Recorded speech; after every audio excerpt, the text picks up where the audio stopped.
questions? Straight to questions would be good. Go far away. Of course, you defended the tight ends when we had you over here, before the season. And Saturday was DJ, I think, was 15 for 21 in between the numbers in the hashes. Tight end's a big part of that. Was kind of part of the tweaks that you guys made, or was that kind of a concentrated effort to kind of get that middle more in play? It's not that we made a concentrated effort. It's just what the defense gave us. Sure. So we don't go into a game week and recreate our playbook based off of, hey, we need to hit this spot of the field or that spot of the field. Our playbook covers, east, west, north, south. We try to take advantage of every blade of grass within our playbook. Sometimes you get into a game and it just don't work out that way. And, we did a good job of taking what the defense gave us. It ended up being in those areas of the field. And at the end of the day, you still got to make plays too. And, the tight ends made plays, the receivers made plays, and DJ did a great job of putting the ball, reading through his progression and putting the ball where it needed to be. And that's kind of where you see the hit chart that you saw from a passing game standpoint. I think back in the spring, you referred to just this offense just needs confidence. Yeah. Given that things were at such a sort of rudimentary stage, thinking to where things are right now, how pleased are you given how much confidence Right. DJ has built and others as well? Yeah, it's these are still young guys we're talking about, and you can preach and tell them don't listen to the narrative or don't pay attention to this or pay attention to that, and even for coaches it's hard to just put yourself in a bubble and be protected from that. So you're not only trying to overcome some confidence issues within the building of, hey, we're going to be okay, or we're just watching some film just a minute ago, and it's like everything bad that could have happened last year, it felt like it happened. A wide open touchdown pass and the ball gets tipped at the line of scrimmage. We get them to jump off sides. We got a wide open, easy, free play for a touchdown, and they blow it dead. It's just like those type of things just kept happening, and then everybody on the outside telling you, well, you're no good or this or that. And so, yeah, we spent a lot of time just talking confidence and getting that confidence back, and not only getting that confidence back, but once you get it back, have a little swagger about yourself. And that was not only for DJ, that was for every room in the offensive on the offensive side, and we're slowly seeing that. And now we've got to preach consistency. All right? So the confidence is there, and now we have to go put out consistent results, be consistently confident.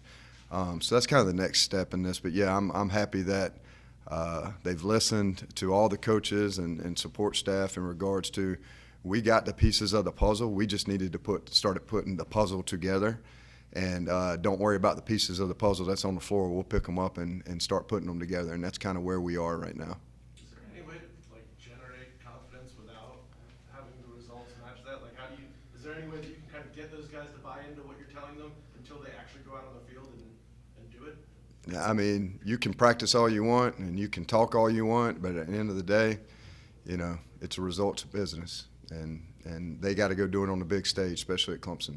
And we had some success against Georgia Tech. We had some success against Furman and La Tech, but you go into a top 25 matchup on the road, they're the division champs. We didn't walk into that building with the crown. They had it, and we had to go take it away from them on Saturday. And that's where you're going to start breeding this confidence, and especially in the type of play that we had.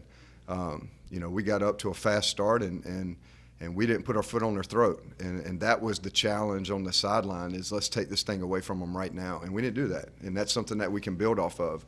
But the flip side of it is we had some peaks, and then we hit some valleys, and they never flinched.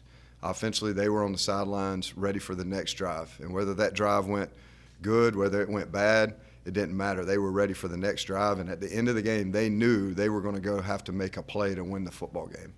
And that's another aspect of the confidence that we're talking about.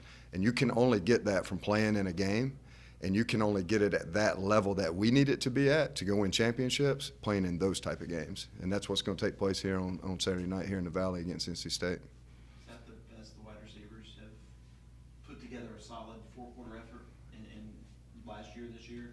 I think it's yes, no. I think there's a lot of factors that went into it. DJ threw some balls that maybe he throws a yard out of bounds. Two or three of those throws were dropping in on the helmet of the receiver and him and going making a play. And those are 50-50 balls, and we came up with them. So I think it's a little bit of DJ. I think it's a little bit of the receivers. I think it's a little bit of the tight ends taking some pressure off the receivers in some of the plays that they made, and vice versa. And then on top of all that, our offensive line played great. Gave DJ clean pockets, and then he's just you stand in and make some of the throws that he made with the people draped around him. At the end of the day, like I said, he won over a lot of people outside the building, but we knew that's who he was going into that game, and that's why we've been rolling with him since we have. Kyle, what kind of a challenge is NC State's defense present for you guys? Yeah, you're talking a team that's got 9-10 starters back. You got some guys that were hurt against us last year that were starters that are back. They're really good players, and they just fly around. They're super aggressive, probably the most aggressive defense out of all 11 guys that you'll face at one time. And they close gaps really quick. They bully you. That's something that I've seen. They're so aggressive, and they want to attack, and it's like you can mess around and get bullied by them. So we've got to match that intensity. We've got to match that effort, and we got to be physical. And that's across the board at all positions, because if not, they'll pin you up against a wall and you won't get out. And that's the type of defense they got. I don't know much about rankings, and I don't keep up with all that stuff. But I do know just walking in here and hearing some of the guys talking, they're top 3, top 4 in all your categories in the ACC, and top 10 in a couple categories defensively. So we got a work cut out for us. Richardson and Allen had their biggest games of the season against Wake Forest. What have they improved on the most thus far? They're just coachable. I'd say the first thing is they're super coachable. The entire room has just been awesome in accepting my coaching style, my meeting style, who I am and how I was going to do things. And it's different. They've gone through a rough, kind of rough 3 or 4 years where they've had, 3. I'm the third different coach they've had, in 3 years. And all 3 of us, Coach Pierman, Coach Elliott, and myself, we're all different in how we approach the game in regards to coaching them. So, a part of it is they've been patient with me. This is my first time coaching tight ends. I've coached receivers and quarterbacks, and now I'm coaching tight ends. So they've been patient with me in regards to, learning the ins and outs of the position. But you got a group in Sage and Luke and Brenny and Davis. They all bring something different to the table, and they're all team oriented. So all those guys make a difference on special teams. And then they turn around and whenever their number's called, whether it's 5 plays or whether it's 71 plays like Davis played, Saturday, they're ready for their number to be called, and they're ready to make a difference, whether it's in the run game, the passing game. I love that they got the catches and they got the touchdowns, and that's all good, but I turn on the film and I get fired up when I see them pancaking somebody inside the box, and that's the play that I call out to them and go, man, look at this play right here.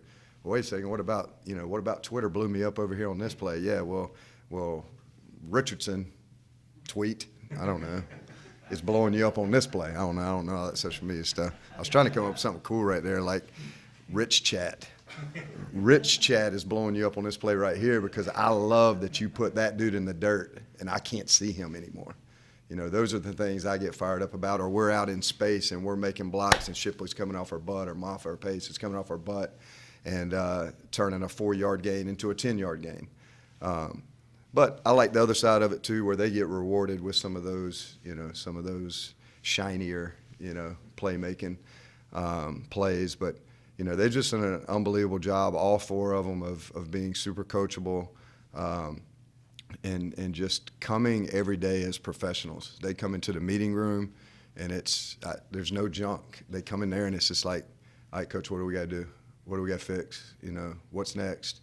I don't have to deal with any off-the-field issues with them. I'm not chasing them in the classroom to go to school. It's strictly like, hey, how can we get better as football players? We're taking care of the other stuff, and that just allows me to free me up and just, you know, coach more football with them. So it's been fun to be a part of their journey. Your example of that is maybe Luke, 9 plays, but one of them's pushing Shipley across the goal line. Yeah, I mean that's a extra effort play, right? What we call an extra effort play, and people's not going to talk about. I love that you brought that up. People's not going to talk about that, but that's one of the plays that I pointed out that I, you know, won on our extra effort tape, and you know that's just he made a great block in the run game. He made a great block that you know Shipley could have kept it inside and maybe got in because of that block. He bounced it, and it was like, well, my job's not over. Let me go help him make this happen out here. And all he does is come off a great block, and then he puts the extra effort into pushing him. And I don't know if that got him across or not, but I know it didn't hurt in the process of trying to get him there. And that's just who Luke is. Like, Luke made a heck of a block on the last kickoff return where they were squibbing all the returns. And we moved Antonio to that spot. He takes the kickoff and returns it to where it gets us into field goal range. Well, that was a great run by Tone. But if you go back and look at it, Luke made an unbelievable block to free him up on that sideline.